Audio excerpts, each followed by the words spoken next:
집의 공간의 중요성이 해지면서 집에서 이제 그 하는 기능들이 많아지는 것 같아요. 저도 책에서 힌트를 그 캐드나 우리 저 포토샵 같은 데 보면 레이어가 쌓이잖아요. 그래서 이제 집에 레이어가 층층이 쌓인다. 그래서 레이어드 홈이라고 안 하던 기능을 집에서 하는 거죠. 뭐 애들이 공부를 한다든지 수업을 한다든지 저희가 업무를 본다든지 재택근무를 한다든지 이런 거는 사실 과거에 거의 하지 않던 일이거든요. 요즘 미국 샌프란시스코에서는 좁은 공간을 효율적으로 활용할 수 있는 모듈식 가구 시스템이 인기입니다. 옷장과 침대, 수납장 등 모든 가구는 평소에는 천장에 올려두었다가 필요할 때만 내려서 사용하는데요. 인공지능 시스템을 이용하면 수십 초 안에 공간의 모습을 바꿀 수 있습니다. Living room that becomes a bedroom, that becomes a walk-in closet, that becomes a study desk, that becomes a kids' game room. All these functions kind of overlap each other within the same footprint. Get my clothes, and you can use voice, you can use different ways to interact with it, and the system knows like where my clothes are stored, how they're organized. It's keeping track of all the stuff that we're storing using sensors that are taking images of the system, and using object recognition, we're able to like understand what you're storing, what you're not using. People obviously realized pandemic forced a lot of this thinking. Traditional architecture is broken.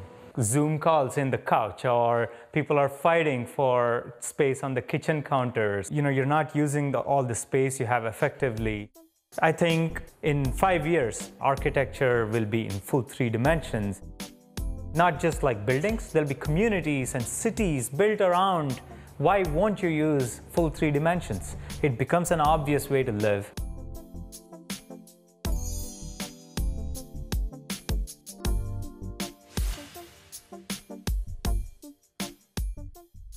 코로나의 영향으로 강제로 집에 머물러야 하는 시간들이 길어지면서 집의 위상과 역할이 변화하고 있습니다. 기존의 트렌드를 코로나가 훨씬 더 빠르고 강하게 만들었던 것이죠. 앞으로 집은 좀 더 우리의 삶이 이루어지는 더 큰 터전이자 삶의 의미를 찾는 더 중요한 공간으로 변화할 것이라고 전망할 수 있습니다.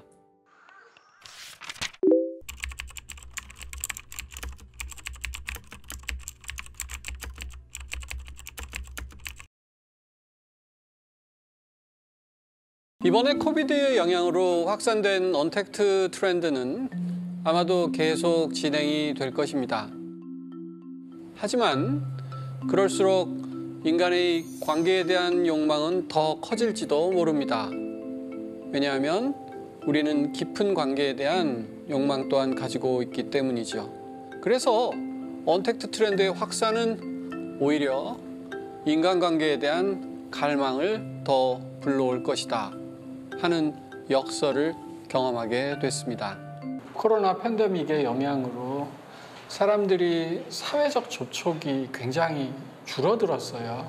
근데 우리 가지고 있는 정체성은 사실은 타자의 시선에 의해서, 그러니까 남의 눈에 의해서 결정되는 면이 많아요. 우리 SNS에 사진 올릴 때 내가 좋아하는 사진을 올린다기보다는 이걸 더 좋아하지 않을까? 사람들은 그런 시선을 의식하면서 올리게 되잖아요.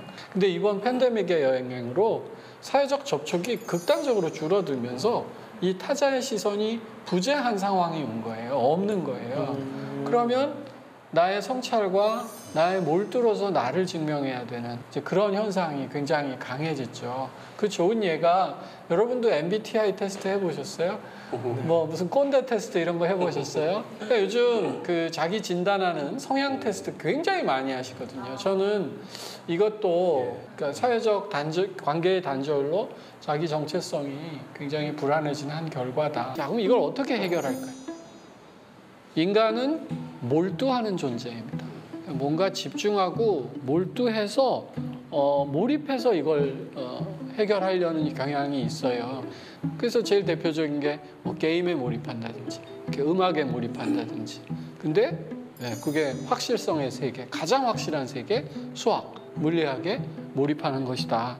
이렇게 얘기할 수 있어요. 코로나19로 우리는 한 치 앞도 예측할 수 없는 상황에 놓여 있습니다. 이 불안을 이기기 위해 사람들은 정답이 있는 수학에 더 빠져드는 건지도 모릅니다. 이 낯선 조합은 어떻게 가능했던 걸까요? 독자들에게 제 만화를 보면 조금 더 행복해지고 이런 걸 원했거든요. 근데 지금 어디를 가도 좀 우울해요. 더 이게 가속화되고 힘들어질 텐데, 그러니까 개인으로서 할 수 있는 거는 정말 너무 제가 한 사람의 웹툰 작가로서 이걸 고칠 수는 없잖아요. 그래서 좀 답답한 것 같아요.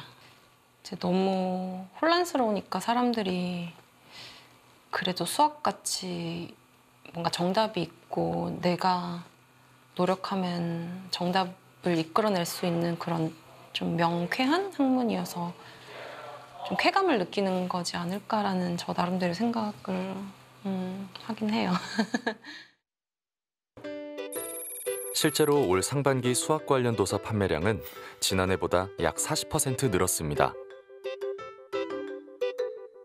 수학책을 찾는 독자들이 이렇게 늘어난 건 최근 5년을 통틀어 처음 있는 일인데요. 특히 코로나19 사태가 장기화되면서 세상을 이해하는 도구로서 수학을 취미로 즐기는 사람들이 늘어나고 있습니다.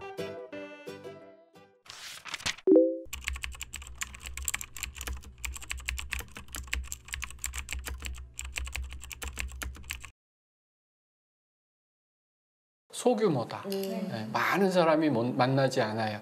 여기는 다중이 모여가지고 뭐 하는 것보다는 작은 사람들이 서로 진심 어린 교류를 하는 것이 굉장히 중요한 요소예요.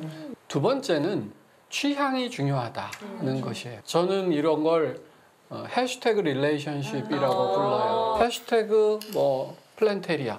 이러면 플랜테리아 좋아하는 사람은 고향이 어디든 나이가 몇이든 어느 학교를 나왔던 같이 뭉칠 수 있는 거거든. 세 번째는 관계를 맺고 싶어 하지만 그게 옛날처럼 끈적끈적하지는 않다 하는 것입니다. 오늘 만나서 나에 대해서 충분히 얘기했지만 내일 서로 다시 보이지 않을 사람이라는 생각을 하면 오히려 역설적이지만 훨씬 더 솔직해질 수 있는 거죠. 그러니까 핵심은 익명성입니다. 네.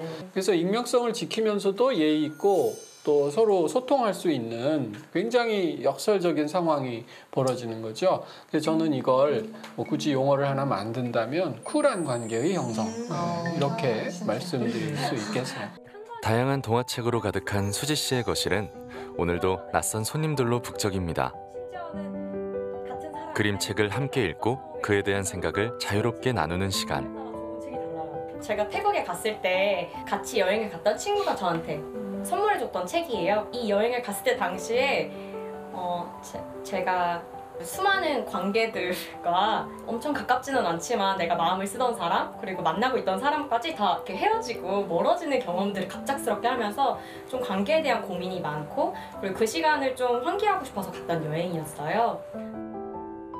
전 좀 못난 시간들을 이야기하는 걸 좋아하는 사람인 것 같아요. 그러니까 잘난 시간들은 어디서든 다 얘기할 수 있는데 스스로 혼자서 소화하기 좀 어려운 시간들 있잖아요. 그래도 내가 그것들을 이야기함으로써 해결할 수 있는 시간들을 만들어주고 싶은 거. 사람들이 어떤 깊은 대화를 하는 것 자체를 너무 필요로 하는데 오히려 가까운 관계 안에서 못 누리는 경우들도 진짜 많고 그런 목마름들이 있었구나를 느끼는데 이제 코로나가 터지면서는 정말 더 물리적으로 가둬지니까 더 그런 니즈들이나 그런 필요성은 점점 더 커진다는 생각? 어떠세요? 그런 시기에 계속 만나고 계신지가 좀 궁금해요. 사실은 코로나가 막 격상돼가지고 높을 때는 이 프로그램 하는 것 자체가 이제 그 어떤 우선순위라는 게 있으니까 그때는 남의 집도 쉬어서 갔었던 거고 근데 이제 그게 단계가 좀 낮아졌을 때 네네. 이제 코로나 후에는 마스크를 써야 되는 거예요. 근데 제가 처음으로 마스크를 쓰고 프로그램을 진행한 날 말을 엄청 더듬었어요. 그래서 왜 이렇게 내가 이 말을 더듬지? 하고 생각했던 게 전 사람과 대화할 때 눈을 보는 게 중요하다고 생각했었는데 코와 입 이 모든 것이 얼굴 표정이었고 이게 교감이었구나를 처음으로 알게 됐어요. 근데 그게 막혀버리니까 되게 순간적으로 너무 당황이 되더라고요.